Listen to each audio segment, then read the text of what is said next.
युकेश चंद्राकर जी से आज हुई तो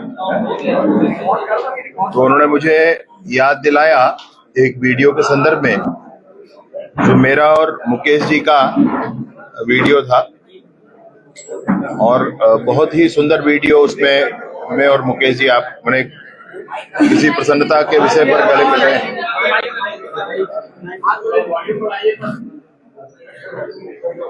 वो एक वीडियो के संदर्भ में उन्होंने बात बताई। तब अंतिम संस्कार भी नहीं हुआ था। मैंने संवेदनाएं व्यक्त की माननीय मुख्यमंत्री जी की तरफ से और अपने तरफ से और सभी लोगों की तरफ से, इनफैक्ट आप लोगों की तरफ से भी, समूचे परिवार के लिए। और जो कुछ हुआ है बहुत ही भयावह है, दर्दनाक है, गलत है, परेशान करने वाला है। और हम सभी ये मानते हैं कि इस पर सख्त कार्यवाही भी हो और संवेदना भी परिवार के संदर्भ में हो, परिवार के लिए हो। ईश्वर परिवार को संबल प्रदान करें। परिवार दो भाई हैं, वो लोग युकेश जी और मुकेश जी, दो भाई हैं। मैं नियमित रूप से लगभग सुबह जैसे ही चाहे शेविंग करते समय, ब्रश करते समय बस्तर जंक्शन लगाकर रखता था, क्योंकि वो बहुत अंदर तक जाकर के नक्सलियों से और इंटरव्यू करके आया करते थे। बहुत बहुत दूर तक वो अंदर जाकर के इस काम को करते थे और अच्छा संपर्क था उनका। तो मैं इस नाते भी उनसे कई बार बात किया करता था कि मसला क्या है, क्या सोचते हैं, क्या करना है, कैसे ठीक हो सकता है, वापस मुख्य धारा में आने के लिए क्या चाहिए, क्या सोचते हैं। उस संदर्भ में भी बहुत बात होती है और बहुत सहयोग उनका होता है। मुकेश जी के साथ ऐसा होने से बस्तर में शांति की स्थापना के लिए किए जा रहे कामों को झिझोड़ा गया है।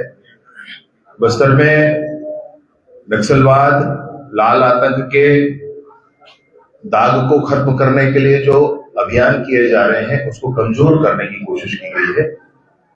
और इन सारी बातों के पीछे कौन है, इस बारे में भी हम लोग चर्चा करेंगे। पहले मैं आपको जो आपके मन की अधीरता है और सबके मन की अधीरता है, होना भी चाहिए, वो आपको पहले जरूर बता दूं कि ये जो मुकेश जी की हत्या की गई है उसमें कांग्रेस नेता सुरेश चंद्राकर के रिश्तेदार रितेश चंद्राकर, दिनेश चंद्राकर और उनके कर्मचारी महेंद्र राम टेके को पुलिस ने हिरासत में ले लिया है। पूछताछ जारी है और शीघ्र ही आगे बात होगी। और दूसरी एक विशेष बात आपके सामने रखना चाहता हूं, तुरंत ही इस पर कार्यवाही करते हुए आईपीएस मयंक गुर्जर अतिरिक्त पुलिस अधीक्षक हैं बीजापुर में, उनके नेतृत्व में 11 सदस्यीय टीम बना करके एसआईटी का गठन करके और इस प्रकरण की पूरी जांच शुद्धता से की जाएगी। यह भी निर्णय हो गया है, टीम की घोषणा हो गई। इसमें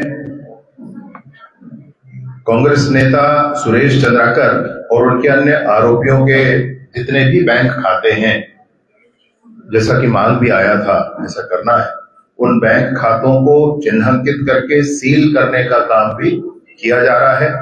और विगत 4 घंटों में कांग्रेस नेता सुरेश चंद्राकर के 3 बैंक खातों को होल्ड भी कर लिया गया।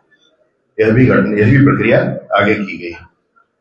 साथ ही साथ अनेक ऐसे अवैध कंस्ट्रक्शन के यार्ड बना रखे थे जो वन भूमि पर भी थे और अन्य स्थानों पर थे। सबका ध्यान उस पर गया, सबकी बात उस पर हुई। तो ऐसे अवैध निर्माणों को और उस पर कार्यवाही करने का भी काम हो गया है, प्रारंभ हो गया है। वो भी प्रकरण में जो कांग्रेस नेता सुरेश चंद्राकर फरार हैं, उनकी गिरफ्तारी के लिए 4 अलग-अलग टीमें अलग अलग दिशाओं में भेजी गई। शीघ्र ही वो पकड़ा जाएगा, कहीं नहीं भाग सकता, उसमें कोई भी ये नहीं है। और पूरी कोशिश करके इस पूरे प्रकरण में पुलिस 3-4 हफ्तों में, गिरफ्तारी के उपरांत 3-4 हफ्तों में चालान भी पुटअप हम कर देंगे। स्पीडी ट्रायल के लिए पूरी कोशिश करेंगे। और अब किसी को फांसी होती है या कोर्ट क्या सजा देती है, ये कोर्ट का निर्णय होता है। उसमें ना आप कुछ कह सकते ना मैं कुछ कह सकता, परंतु स्पीडी ट्रायल करा करके और 3 से 4 हफ्ते के अंदर अंदर चालान भी पुटअप करके, जांच की प्रक्रिया पूर्ण करके, चालान पुटअप करके न्यायालय से आग्रह करेंगे कि शीघ्र ही इसमें पूर्ण सजा दी जाए, ताकि समाज में संतोष हो सके, सबके मन को संतोष हो सके। मैं आपके सामने जरूर बताना चाहता हूं कि जो कांग्रेस नेता सुरेश चंद्राकर है, जो हत्या का मुख्य सरगना है, वो फिर से कांग्रेस का प्रदेश का पदाधिकारी है और इसकी नियुक्ति भी ये की गई है। अभी अगर कांग्रेस के नेता कहते हैं कि हमारे साथ फोटो है तो हम क्या करेंगे, फोटो तो किसी के साथ किसी का भी हो सकता है, मैं भी मानता हूं। मैंने भी कहा है कि मेरा भी अब माननीय मुख्यमंत्री जी के साथ किसी का फोटो है तो ये देखकर न समझा जाए कि करीबी हैं, हम भी मानते हैं, लेकिन इसको झुठलाएंगे आप।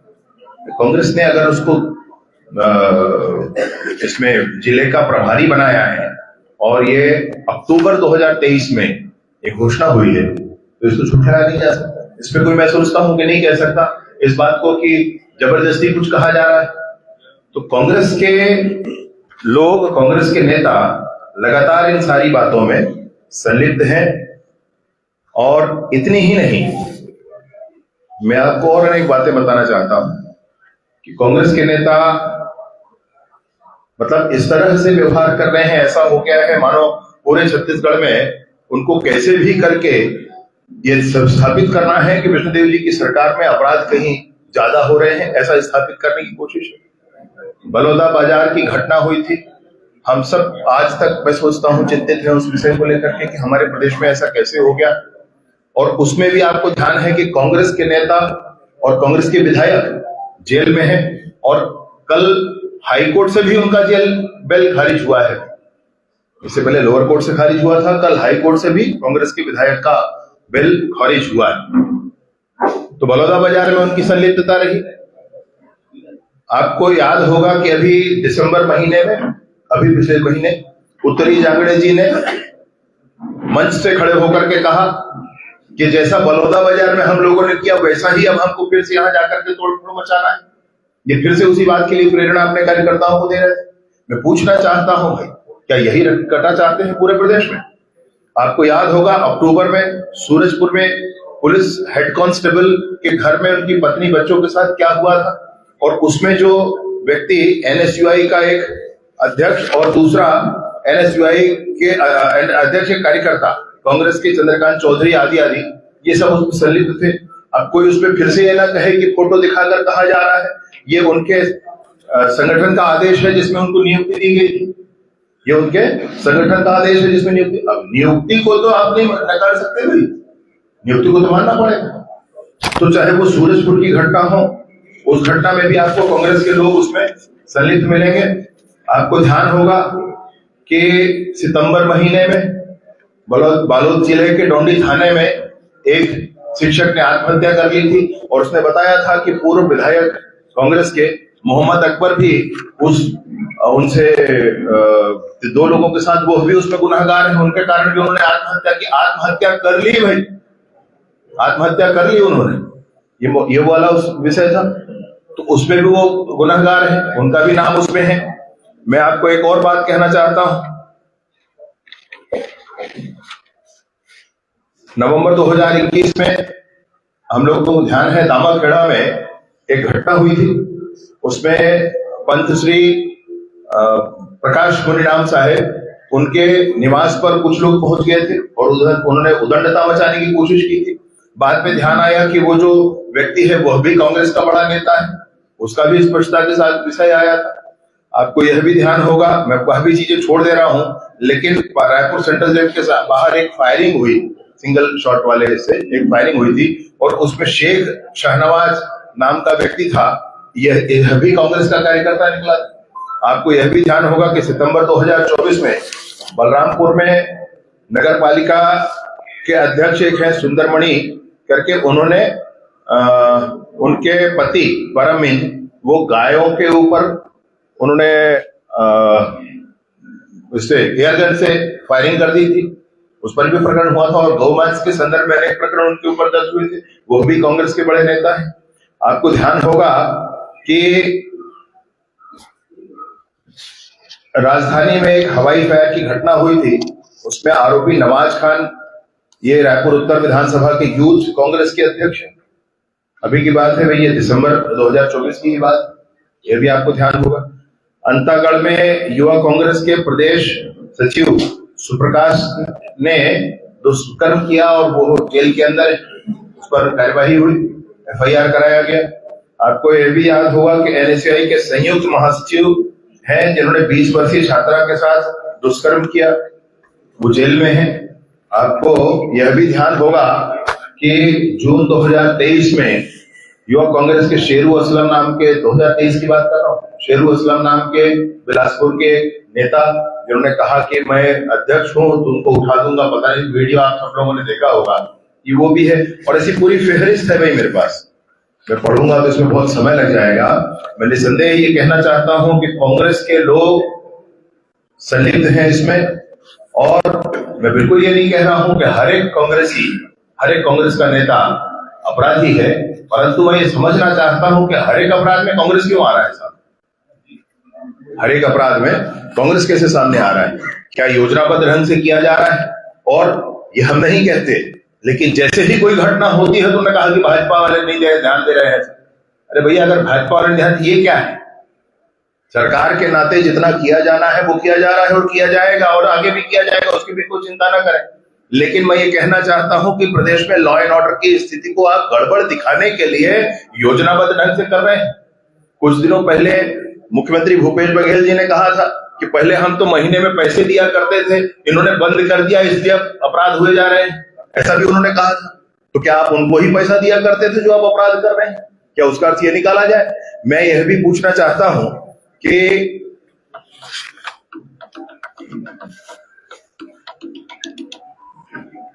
जितनी भी बातें यहां हम सबके बीच में आई हैं, एक प्रकरण जिसको लेकर के हम सबके प्रिय मुकेश जी ने विषय उठाया था, ये विषय आया था 25 दिसंबर को एनडीटीवी में ये प्रसारण आया था। और 25, मैं आपको इस बात की शुचिता के साथ इस बात को कहना चाहता हूं कि 25 दिसंबर को ये एनडीटीवी पर आया और 25 दिसंबर को ही उस पर जांच कमेटी का गठन हो गया कि ये जो विषय आया है इस पर जांच कमेटी का गठन किया जाए और इस बात की पूरी जांच की जाए। ये 25 दिसंबर के लिए ही विषय आ गया। 25 दिसंबर से पीडब्ल्यूडी मिनिस्टर साहब ने, अरुण साहू जी ने जांच समिति का गठन कर दिया और उस विषय का जांच कराया जा रहा है। ये घटना तो और बात की है अभी की, तो 1 तारीख 2 तारीख 1 तारीख की रात की घटना है, जबकि 25 दिसंबर से ही जांच समिति का गठन उस पर कर दिया गया था। तो मैं कुल मिलाकर आपसे जो कहना चाहता हूं कि चाहे वो इस अकेले विषय का मामला हो या अन्य कोई भी मामले हो, उन सारे विषयों को लेकर के विष्णुदेव जी की सरकार, भाजपा की सरकार संजय जी की काम कर रही है। भ्रष्टाचार को बिल्कुल भी सहन नहीं किया जाएगा, तगड़ी कार्यवाहियां की जाएंगी। इस विषय पर भी मैंने मंत्री जी से बात की फोन पर, अरुण साहू जी से। मैंने कहा ये एक सड़क का मामला है, क्या इसके अन्य सड़कों के मामलों पर भी हम जांच करेंगे और आपकी तरफ से मैं मीडिया को सूचित करूं? तो उन्होंने कहा बिल्कुल किया जाए, ऐसे जघन्य अपराधी के हर एक सड़क की जांच की जाएगी। जिन सड़कों का काम इन्होंने ले रखा है उस पर पूरी जांच की जाएगी।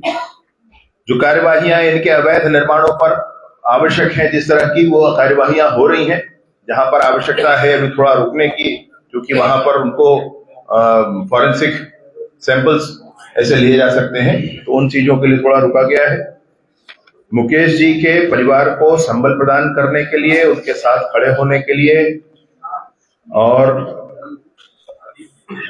समूचे पत्रकार जगत को भी इस बात का संदेश देने के लिए एसआईटी का गठन, बैंक होल्ड करना, कार्यों की जांच करना, गिरफ्तार कर लेना, 4 टीमें बना करके उसको भी समय पूर्वक खोज लेना, फास्ट स्पीडी ट्रायल इस पर करा लेना और समय से चालान इसका पुटअप करा लेना, इन सारे कामों को मुस्तैदी के साथ प्रशासन भी करेगा। शासन भी इस विषय पर बड़ी स्पष्टता के साथ जांच और अन्य कार्यवाहियों के लिए सामने है। माननीय मंत्री जी ने भी इस विषय पर बहुत स्पष्टता के साथ कहा है, भ्रष्टाचार के आरोप लगाने वाले अपने गिरबान में झांक लें। ईडी की कार्यवाहियां जिन पर हुई हैं वो ठीक है, और जिन्होंने कार्यवाही करने के लिए, जांच के लिए लिख दिया है वो गलत हो गए। ऐसा भूपेश जी का ट्वीट है, आज मैंने देखा, इसलिए मैं आपसे कह रहा हूं, मैंने ईडी की जिस पर कार्यवाही हुई, प्रमाण है जिसके, लोग जेल के अंदर हैं, वो ठीक हो गए, और जिन्होंने अपने टीवी के समाचार आने पर भी जिन्होंने जांच की कार्यवाही कर दी वो गलत हो। आपसे मैं कहना चाहता हूं कि जैसे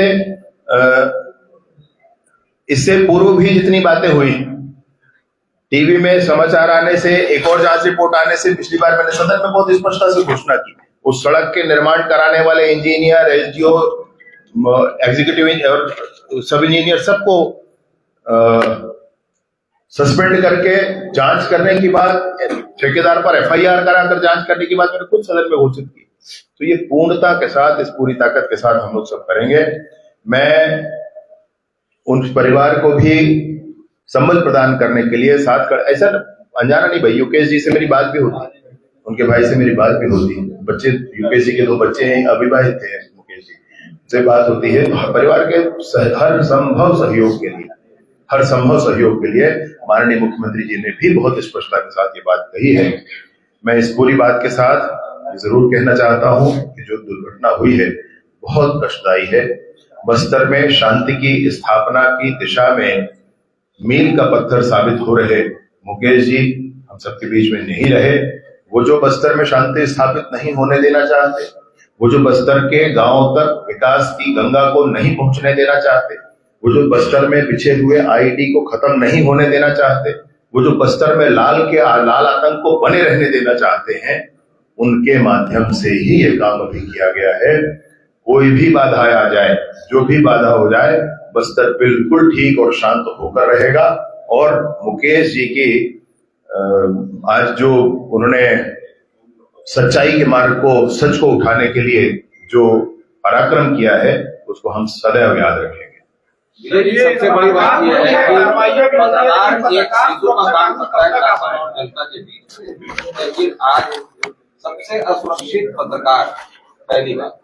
दूसरी बात, उसमें आश्वासन क्या दे रहे हैं, आश्वस्त कितना कर रहे हैं कि पत्रकार की कोई खबर या उसके संज्ञान को सरकार किस हद तक लेगी, क्योंकि ये जो हादसा हुआ है, 1 तारीख को अपहरण और कल उसकी मौत का पता चला है, हत्या का, तो पुलिस इतने मूकदर्शक क्यों बन के बैठी रही, संज्ञान भी क्यों नहीं रही, जब उनका भाई लगातार ये बात कह रहा है। इसी से जुड़ा है एक मिनट, मैं आपको बहुत स्पष्टता के साथ बताना चाहता हूँ, मुकेश जी ऐसे अनेक अभियानों पर अनेक बार निकला करते थे, जब वो हफ्ते भर भी नहीं आते थे, ये बात सब जानते हैं, पहला बात।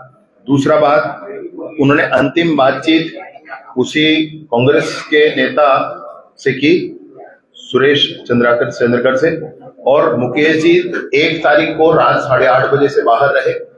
2 तारीख को उनके भाई ने जाकर के थाने में सूचना दी, और 2 तारीख को ही मर्ग कायम करके उस पर कार्यवाही शुरू हो गई।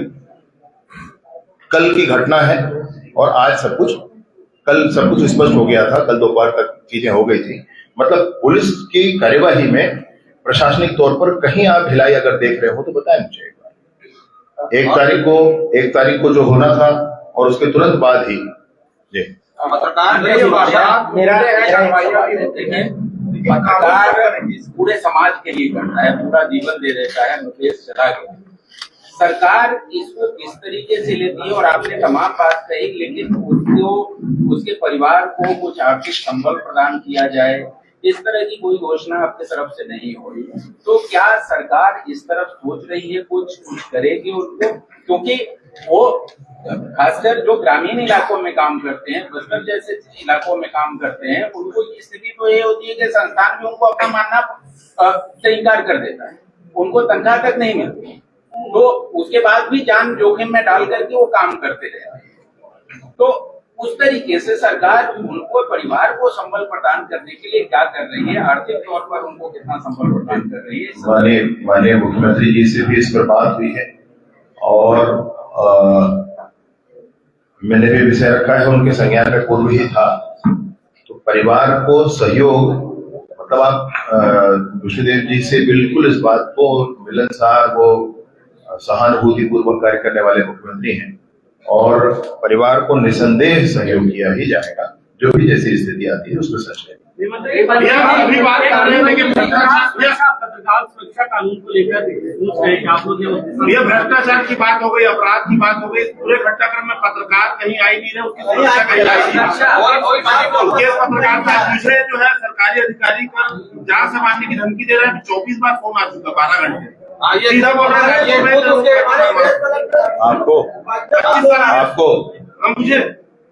मुझे खबर बनाने मुझे लेकर दीजिएगा। FIR भी हो गई, हम तो डिपार्टमेंट में बात ये कि इस पूरे मामले में पत्रकार सुरक्षा गायब है क्या?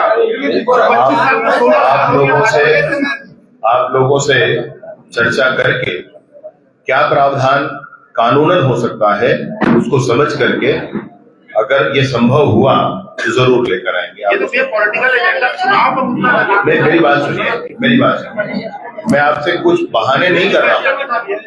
मेरी बात सुन लो भैया, मेरी बात मैं आपसे कोई बहाने नहीं कर रहा हूँ, मैं प्रैक्टिकल कह रहा हूँ। आ गया क्या? बन गया क्या? नहीं बना है ना? मैं कह रहा हूँ प्रैक्टिकल बात कह रहा हूँ, मेरी बात समझना। इसको हम लोग बैठकर, मैं चर्चा करूंगा ना आपके साथ, मैं बैठकर आपसे चर्चा करूंगा, उसका सारांश माननीय मुख्यमंत्री जी को ले जाकर दिखाएंगे और जो अच्छे से अच्छा हो सके वो जरूर प्रावधान करेंगे।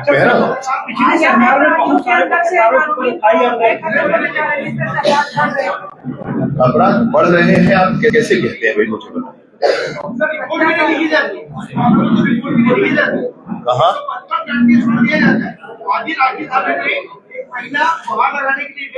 तो धारा 155 काट के छोड़ दिया, ये आप जाके कोर्ट में लिख दो। सर पत्रकार सुरक्षा कानून को लेकर कुछ सोच की है? मैंने अभी बताया, पूरी बात बताई। अच्छा, जो पिछले पत्रकारों को पिछली सरकार में जो मैंने आग्रह किया है, अगर एक मिनट मैंने व्यक्तिगत तौर पर एक दो पत्रकार साथियों से इस बात को कहा था। पिछली सरकार आतताई सरकार थी और भयंकरतम FIR किए गए थे, दमनात्मक कार्यवाहियां की गई थी, दंडात्मक कार्यवाहियां की गई थी, मुझ पर खुद अनेक FIR दर्ज किए गए थे, जबरदस्ती जेल में डाल दिया गया था। तो ऐसा मेरे साथ ही नहीं, पत्रकार साथियों के साथ भी हुआ है। इसलिए मेरा आपसे निवेदन है, मैंने पहले भी कहा है, आज भी आपसे कहता हूँ, व्यक्तिगत आपकी किसी से लड़ाई हुई तो आपको निपटना पड़ेगा, परंतु आपके समाचार उठाने के कारण, आपके ऐसे विषयों को उठाने के कारण विगत इस सरकार में तो नहीं हुआ है, मैं ऐसा मानता हूँ। हुआ होगा तो मुझे बताइए। एक मिनट भैया, बात पूरी करने दें पहले। जो पिछली सरकार में जो कुछ भी प्रकरण हुए होंगे आप जरूर मुझे बताएं, उस प्रकरण को वापस लेने का काम किया जाएगा। एक मिनट, उस प्रकरण को जरूर बताएं। प्रकरण आप सिर्फ रायपुर के पत्रकारों का विषय नहीं है, मैं नहीं जा रहा हूँ, मैं हूँ, ये सिर्फ रायपुर के पत्रकारों का विषय नहीं है। आप लोग मुख्यालय में हैं तो थोड़ी जिम्मेवारी आपकी बढ़ जाती है। मेरा ये संदेश, मेरा ये निवेदन आप जिले के पत्रकार समूहों में भी पहुंचाएं। वो कैसे देंगे? तो उनको भी अपने कलेक्टर को एक कॉपी देना है और एक कॉपी आप में से जिसको भी आप निर्धारित करेंगे उसको दे देना है। आप कैसे करेंगे? तो आपको भी एक कॉपी जो प्रकरण वापसी योग्य है वो कलेक्टर को दे देना है और एक कॉपी आप रख लेंगे। जो आप लोग रखेंगे उस पर हम लोग चर्चा करके आगे बात करेंगे। जिस तरह से बच्चों में जो घटना सामने आई है, ऐसा लगता है कि यहाँ जो ठेकेदार है, ठेकेदार हावी है और संरक्षण प्राप्त है अधिकारियों का, इसलिए कार्रवाई नहीं होती पहले। तो क्या आपको लगता है कि ठेकेदार हावी हो गया है? और भाई मैं आपको अभी सुनिए, कौन किस प्रकरण की बात कह रहे हैं आप, मैं नहीं जानता। मैंने आपको जो दिखाया 25 दिसंबर को टीवी पर न्यूज आया और 25 दिसंबर को जांच की घोषणा हो गई, टीम गठित हो गया। ऐसे कार्यवाही है। गृह मंत्री जी, चूंकि पत्रकार सुरक्षा कानून की बात हो रही है, तो क्या इस सरकार में आप संकल्प लाने के लिए खुद पहल करेंगे? कैबिनेट क्या चीज? पत्रकार सुरक्षा कानून। अभी बात हुई भैया, अभी बात कहा कि मैं खुद इसमें चर्चा करूंगा कि वो चर्चा की समयावधि क्या होगी। अभी बात किया हूँ मैं, अभी बात किया हुआ है। चलिए, और कोई महत्वपूर्ण मसला हो सर? सर, पत्रकार सुरक्षित कब महसूस करेंगे? आप कह रहे हैं कि उस पर आप चर्चा करेंगे, तो समय सीमा चर्चा करेंगे मैंने नहीं कहा भाई आपसे। आप उसको इस तरीके से करेंगे इसमें कोई अर्थ नहीं। मेरी बात समझिए, मैंने आपसे ये कहा कि हम आप बैठकर इस पर चर्चा कर लेंगे, जो अधिकतम अच्छा होगा वो किया करेंगे करके। मैंने गलत नहीं कहा, आप उसको ऐसे ही बोलेंगे तो उसका कोई अर्थ नहीं है। अभी बैठ जाएंगे आप कहें तो, अभी सेशन के बाद तुरंत बैठ जाते हैं, ठीक है। इसके बाद और उसके बाद फिर एक हफ्ते बाद एक बार सिटिंग में नहीं होता है पूरा। आप मत सोचिए कि अभी आप बैठेंगे आप मुझे पूरा बता देंगे, लिख दूंगा, वो प्रावधान हो जाएगा, ऐसे नहीं होता है।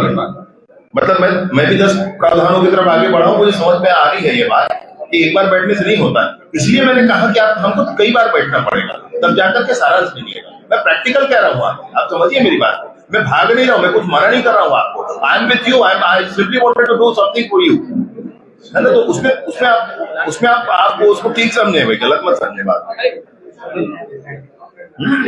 पत्रकार चिंतित ज्यादा है अपने आप को लेके, क्योंकि रायपुर के ऊपर मैं सोचता हूँ कि हमारे पूरे व्यवस्था में सबसे बड़ा दायित्व है, सबसे बड़ा दायित्व आप सभी के ऊपर सबसे बड़ा दायित्व है। और इसलिए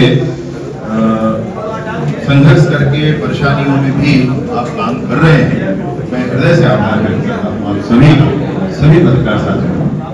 और ये जो कुछ हुआ है, मतलब मैं व्यक्तिगत तौर से मुझे बड़ा स्नेह था छोटे भाई की तरफ बता रहा हूँ, और इसलिए मुझे खुद भी बड़ी पीड़ा है इस विषय की, और न ही वो बल्कि आप सभी के साथ बड़ी मित्रता, बड़ा ये भाव है। शीघ्र ही ठीक करेंगे इसके प्रावधानों के अंतर्गत अपन आगे बढ़ जाएंगे।